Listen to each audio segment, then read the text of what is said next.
আসসালামু আলাইকুম। এর আগে একটি ভিডিওতে বলেছিলাম জবাবদিহিতামূলক সরকার চাই।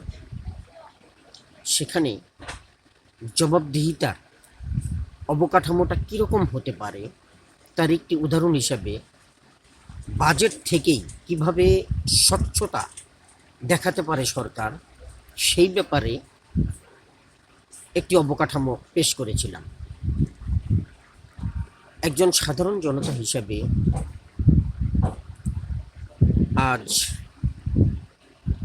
এই স্বচ্ছতা অর্থাৎ সরকার যাতে স্বচ্ছ থাকতে পারেন সেই জন্য সেই জবাবদিহিমূলক সরকারের আরেকটি অবকাঠামো সম্বন্ধে আমি আলোচনা করব।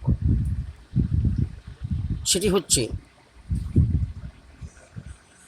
ভ্যাট বা ট্যাক্স। সরকার প্রতিদিন, প্রতিক্ষণ, প্রতি সেকেন্ড, প্রতি মুহূর্তে জনগণের কাছ থেকে ভ্যাট বা ট্যাক্স কেটে নিচ্ছেন। সেটা একটা সুই থেকে শুরু করে আকাশের বিমান চলাচল পর্যন্ত যা কিছু আছে সব কিছু, খাদ্যদ্রব্য, প্রসাধনী, পোশাক, মানুষের জীবন চলাচলের জন্য যা কিছু প্রয়োজন সব কিছুই এর মধ্যে অন্তর্ভুক্ত। অর্থাৎ প্রতিটি মুহূর্তেও তিনি এই ভ্যাট বা ট্যাক্স আদায় করছেন। এখানেই শুধু শেষ নয়, বছরে একজন ব্যক্তি একটি ব্যবসা প্রতিষ্ঠান পরিচালনা করলে, হোক সেটা ছোট দোকান কিংবা বড় দোকান, তার জন্য সেটার একটা ট্রেড লাইসেন্স থাকতে হবে। সেই ট্রেড লাইসেন্সের পরিপ্রেক্ষিতে সরকারকে প্রায় 4 থেকে 5,000 টাকা দিতে হয় বৎসরে। হয়তো অনেকে বলবেন না এত টাকা তো দিতে হয় না, দিতে হয়। I am also a businessman, so খুব ভালো করে আমি জানি। আর আমি কিভাবে বলছি সেটাও আপনারা বুঝতে পারছেন। সরকারি ট্যাক্স যাই থাকুক না কেন, এই ট্যাক্স দিতে গেলেও, একটা ট্রেড লাইসেন্স করতে গেলেও এজন সেজনকে টাকা দিতে দিতে 5-6 হাজার টাকাও পড়ে যায় রেনু করতে গিয়েও। তো এত সব হেজিটেশনের ভিতর দিয়েও মানুষ তার ব্যবসা পরিচালনা করতেছে, দুমুটো খেয়ে পরে চলতেছে।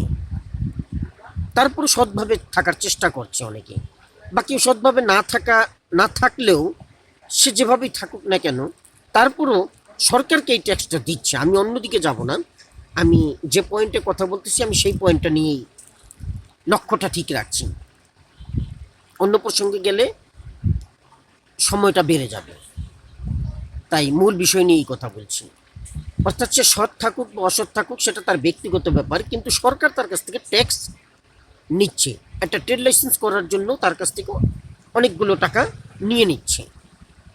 আবার এখানেই শেষ না, সে ব্যবসা করতেছে, তার একটা জমি থাকলে সেই জমির ভ্যাট বা ট্যাক্স দিচ্ছে, সেই জমির কর দিচ্ছে, বাড়ি থাকলে বাড়ির কর দিচ্ছে, এইভাবে সব কিছুর কিন্তু কর দিচ্ছে।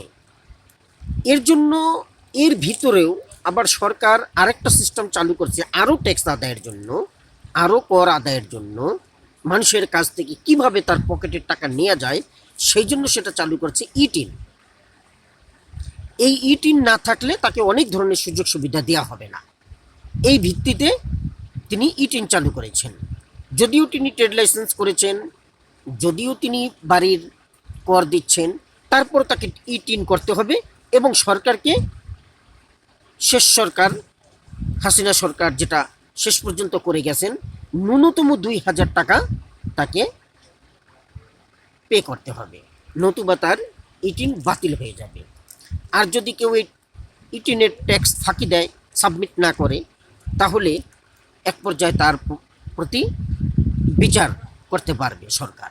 অর্থাৎ তাকে দুদকের মামলায়ও গ্রেফতার দেখানো হতে পারে। এখন কথা হচ্ছে, সরকার এত কিছু করতেছেন, কিন্তু প্রতিদিন এই যে ট্যাক্স এবং ভ্যাট ইত্যাদির নামে যে তিনি টাকাগুলো তুলতেছেন, তিনি বলতেছেন দেশের উন্নয়নের কার্যে এই টাকাগুলো আপনাদের কাছ থেকে নেওয়া হয়, তা আপনাদের কাজেই ব্যয় করা হয়। অর্থাৎ আপনাদের রাস্তাঘাট করা হয়, আপনাদের জন্য নৌঘাট করা হয়, আপনাদের জন্য বড় বড় গাড়ি কেনা হয়, প্লেন কেনা হয়, হেলিকপ্টার কেনা হয়, সরকারি কর্মকর্তাদেরকে বেতন দেওয়া, এটসেট্রা সব যাবতীয় কাজ আপনাদের এই টাকা দিয়েই হয়।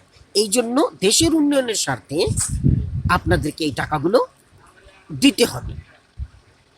দিতে হবে তা না, দিতে বাধ্য। আমি যদি বলি যে দিতে হবে সেটা ঠিক না, সেটা হচ্ছে দিতে বাধ্য। আপনি খান বা না খান সেটা আপনার ব্যাপার, কিন্তু আপনাকে দিতেই হবে, মাস্ট। না হলে তো আপনার বিরুদ্ধে বিচারিক ব্যবস্থা আছেই। তো এত কিছুর ভিতরেও তিনি যে নিচ্ছেন, উন্নয়নের নাম করে যে টাকাগুলো নিচ্ছেন, এটার তো একটা জবাবদিহিতার দরকার আছে। অর্থাৎ তিনি প্রতিদিন কত টাকা কালেকশন করতেছেন, এই ট্যাক্স বা ভ্যাটের থেকে কোথায় কোন খাতে কত টাকা উত্তোলন হচ্ছে। যেমন ভূমি মন্ত্রণালয়ে কত টাকা হচ্ছে, একটা মানুষ রেজিস্ট্রেশন করতে গেলে, জন্ম বার্থ সার্টিফিকেট করতে গেলে সেখানেও টাকার প্রয়োজন হয়, একটা স্মার্ট কার্ড তুলতে গেলে টাকার প্রয়োজন হয়।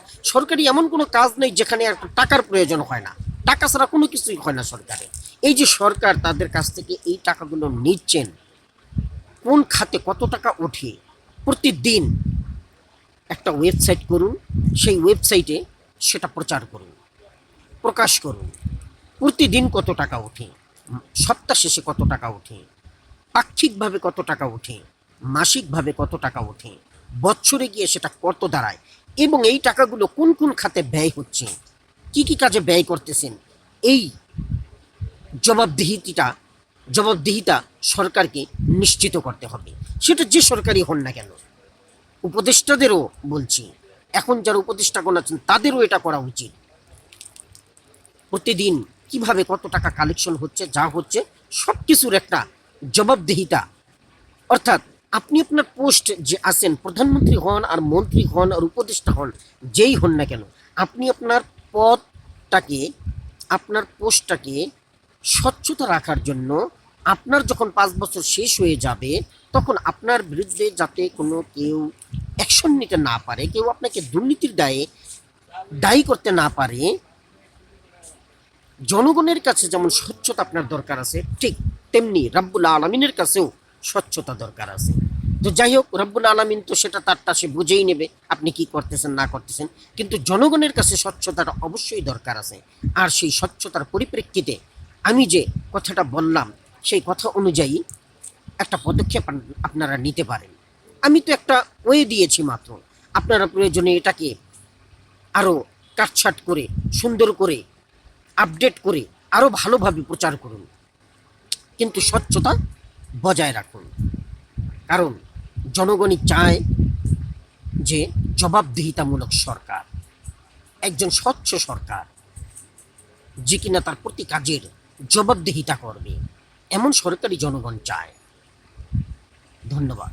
আসসালামু আলাইকুম।